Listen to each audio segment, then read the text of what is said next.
MDH biryani masala సాంప్రదాయక బిర్యానీ యొక్క అసలైన రుచి.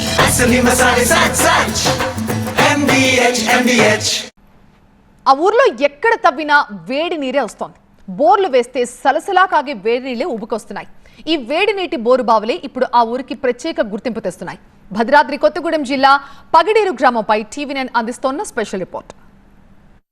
సాధారణంగా మనం బోరుబావుల నుంచి ఉప్పు నీళ్ళు లేకపోతే మంచినీళ్ళు వస్తుంటాయి. కానీ ఈ ప్రాంతంలో ఎక్కడ చూసినా బోరుబావుల నుంచి వాటంతటికవే సెగల కక్కుతూ వేడి నీళ్లు వస్తుంటాయి. దీని ద్వారా సాగునీటి అవసరాలు, విద్యుత్ ఉత్పత్తికి ఉపయోగపడుతుంటాయి.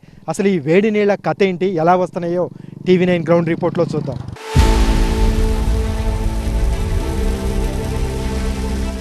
మణుగూరు మండలంలోని పగిడేరు గ్రామంలో ఎటు చూసినా వేడి నీటి గుంటలే కనిపిస్తాయి. కొన్ని ప్రాంతాల్లో మోటార్లు, హ్యాండ్ పంపులే లేకుండానే బోర్ల నుంచి వేడి నీరు బయటకు వస్తూనే ఉంటుంది. ఈ ఊరు ఉనికి బయట ప్రపంచానికి తెలిసింది జియోలాజికల్ సర్వే ఆఫ్ ఇండియా ద్వారానే. 40 ఏళ్ల క్రితం ఈ సంస్థ బొగ్గు నిక్షేపాల కోసం సర్వే చేస్తూ ఉండగా పగిడేరు గ్రామ పరిసరాల్లో భూగర్భం నుంచి వేడి నీరు బయటికి రావడాన్ని గుర్తించింది.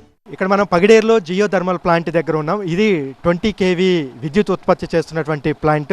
ఇది పైలట్ ప్రాజెక్ట్గా పెట్టారు. దీని కెపాసిటీ పెంచి ఇంకా పవర్ ప్లాంట్లు పెట్టాలనే ఆలోచన కేంద్ర రాష్ట్ర ప్రభుత్వాలు చేస్తున్నాయి. మనం ఒకసారి చూడొచ్చు, ఈ ప్లాంట్ దగ్గర ఎలాంటి కరెంటు కానీ మోటార్ కానీ లేకుండా వాటంతరకు అవే బోర్ వేసిన తర్వాత ఉవికి వస్తున్నటువంటి వేడి నీళ్ళను చూడవచ్చు.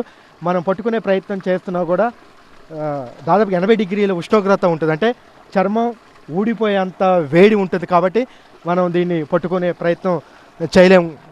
పొగలు చూడొచ్చు మనం దీంట్లో నుంచి. వాటంతరికవే భూమి పొరల్లోంచి ఉబికి వస్తున్నటువంటి వేడి నీళ్లు పొగ చూడొచ్చు.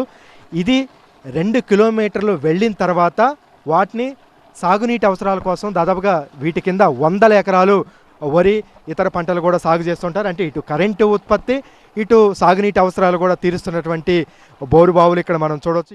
మణుగూరు ప్రాంతం అపార బొగ్గు నిక్షేపాలకి నిలయం. ఓవైపు గోదావరి నది ఉండటంతో భూగర్భ జలాలకి సైతం కొదవేలేదు. ఈ పగిడేరు పరిసరాల్లో బొగ్గు నిక్షేపాల అన్వేషణలో భాగంగా పలు ప్రాంతాల్లో బోర్లు వేయగా వాటిలోంచి వేడి నీరే రావడంతో ఈ గ్రామం ప్రత్యేకత బయట ప్రపంచానికి తెలిసింది. ఈ బోరు బావుల నుంచి వస్తున్న వేడి నీరు వ్యవసాయ సాగుకి ఉపయోగపడుతుందని వాటిని ఓపెన్ గా వదిలేసింది జియోలాజికల్ సర్వే ఆఫ్ ఇండియా. స్థానికులు వీటికి పైపులు బిగించి నీటిని చెరువుల్లోకి మళ్లించారు. ఈ వేడి నీటి బావులపై ఎంతో మంది శాస్త్రవేత్తలు పరిశోధనలు జరిపారు. ఈ వేడి నీటి మూలాలు భూమి అంతర్భాగంలో 2.5 కిలోమీటర్ల లోతులో ఉన్నాయని నిర్ధారించారు. ఈ సమీపంలో ఉన్నటువంటి ప్రాంతాలు మొత్తం కూడా సాగునీటి అవసరాలు తీస్తుంది.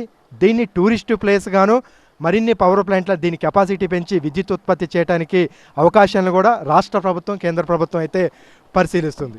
భౌగోళికంగా ఈ ప్రాంతంలో బొగ్గు నిక్షేపాలు ఉండటం, భూగర్భంలో ఉష్ణోగ్రతలు అధికంగా ఉండటంతో గోదావరి నీరు భూ అంతర్భాగంలోకి చేరి వేడిగా ఈ బోరు బావుల నుంచి బయటికి ఎగజిమ్ముతుంది అంటున్నారు. పగిడేరు, బుగ్గ పరిసర ప్రాంతాల్లో ఎక్కడ బోర్లు వేసినా వేడి నీరు వస్తుందంటున్నారు స్థానికులు. బోర్ల ద్వారా 24 గంటలు నీళ్లు వస్తూనే ఉంటాయని చెప్తున్నారు. దీనికి ఖచ్చితమైన కారణం ఏంటనే దానిపై ఇంకా పరిశోధనలు కొనసాగుతున్నాయి. 40 సంవత్సరాల క్రితంలో మా ప్రాంతంలో అక్కడక్కడ సింగరేణి వాళ్ళు కోలు టెస్టింగ్ కోసం, అంటే కోళ్ళను గుర్తించడం కోసం, ఎంత లోతుందో గుర్తించడం కోసం వాళ్ళు మా ప్రాంతంలో బోర్లు వేశారు. ఎక్కడ బోర్ వేసినా కూడా దగ్గర 1500-2000 మీటర్ల లోతులో వేశారు. ఎక్కడ వేసినా కూడా వాళ్ళకి వేడి నీళ్లు, ఆ బోరు తీసేసినా కూడా వేడి నీళ్లు వాటంతటా భూమి నుంచి పైకి ఉక్కి వస్తున్నాయి వేడి నీళ్లు. ఆశ్చర్యకరంగా ఈ నీటి ఉష్ణోగ్రత 68 డిగ్రీల సెల్సియస్ నుంచి 80 డిగ్రీల సెల్సియస్ దాకా ఉంటుంది. చర్మంపై ఈ నీరు పడితే బొబ్బలు వచ్చే అవకాశం ఉంది. ఈ వేడి నీటిని సద్వినియోగం చేసుకుంటున్నారు స్థానికులు. నీటిని చెరువులు, కుంటలకి మళ్లించడంతో అవి చల్లబడుతున్నాయి. అనంతరం ఈ నీటిని వ్యవసాయానికి ఉపయోగిస్తున్నారు. ఈ బోరు సింగరేణి వలన, బోరు వేయడం వల్ల, వేడి నీళ్ళ వలన 2 పంటలు పండించుకుంటాను 15-20 సంవత్సరాల నుండి. ముందు బోర్ వేసారని ఆ బోర్ల నుంచి చెర్లోకి వస్తాయి, చెర్ల నుంచి పొలాలకు వస్తాయి. మాకున్న అదృష్టం ఏంటంటే 2 పంటలు పండించుకోవడానికి అవకాశం ఉంది. ఇంకా కొన్ని వేసి ఇంకా రైతులకు అనుకూలంగా ఉంటే బాగుంటుంది అనేది మా కోరిక. ఇప్పుడు ఈ పగిడేరులో ఇప్పుడు ఈ మధ్యకాలంలో టూరిస్ట్ ప్లేస్కి కూడా బాగా ప్రాచుర్యం పొందింది.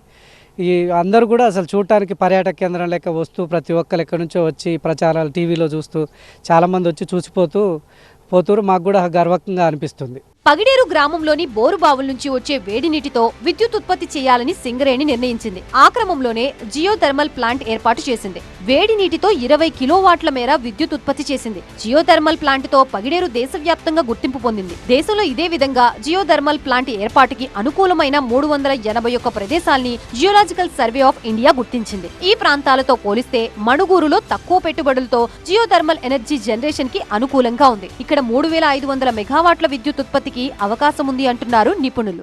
ఇది జియోథర్మల్ పవర్ ప్లాంట్ అంటారండి. ఇండియాలోనే ఫస్ట్ ప్లాంట్. ఇక్కడ మనకు వేడి నీళ్ళు 68 డిగ్రీ సెల్సియస్ తోటి బయటకు వస్తున్నాయండి.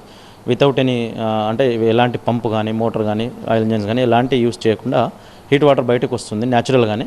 అంతకుముందు మీరు చూసినట్టు దాని నుంచి 486 లీటర్స్ పర్ మినిట్ వస్తుంది బయటికి మనకు వేడి నీళ్ళు. సో ఆ వేడి నీళ్ళతోటి మనం కరెంటు తయారు చేయొచ్చండి. ఆ కరెంటు ఎలా తయారు చేయొచ్చు అంటే మనం జనరల్గా ఒక సెకండరీ ఫ్లూయిడ్ తీసుకుంటాము. ఆ ఒక సెకండరీ ఫ్లూయిడ్ తోటి మనం ఏం చేస్తామంటే ఆ వేడి నీళ్ళతోటి ఆ సెకండరీ ఫ్లూయిడ్ని హీట్ చేస్తామండి. హీట్ ఎలా చేస్తామంటే హీట్ ఎక్స్చేంజర్స్లో హీట్ చేస్తాము. ఆ హీట్ ఎక్స్చేంజర్లో హీట్ అయిన తర్వాత ఆ సెకండరీ ఫ్లూయిడ్ ఏదైతే సెకండరీ ఫ్లూయిడ్ అది వేపర్ లాగా కన్వర్ట్ అయ్యి ఆ వేపర్ లాగా కన్వర్ట్ అయిపోయిన తర్వాత ఆ వేపర్ తోటి మనం టర్బైన్ రన్ చేస్తాము. వేడి నీటి బోరు బావులతో పగిడేరు ప్రఖ్యాతి పొందుతోంది. ఈ గ్రామాన్ని చూడ్డానికి పర్యాటకులు సైతం వస్తున్నారు. రానున్న కాలంలో పర్యాటకుల సంఖ్య మరింత పెరిగే అవకాశం ఉంది అంటున్నారు స్థానికులు. MDH కిచెన్ కింగ్ కనుక కిచెన్ లో ఉంటే మనం ఏదైనా తయారు చేయొచ్చు. బెంగన్ భర్త, ఆలు గోబీ, భిండి మసాలా ఇంకా మరెన్నో.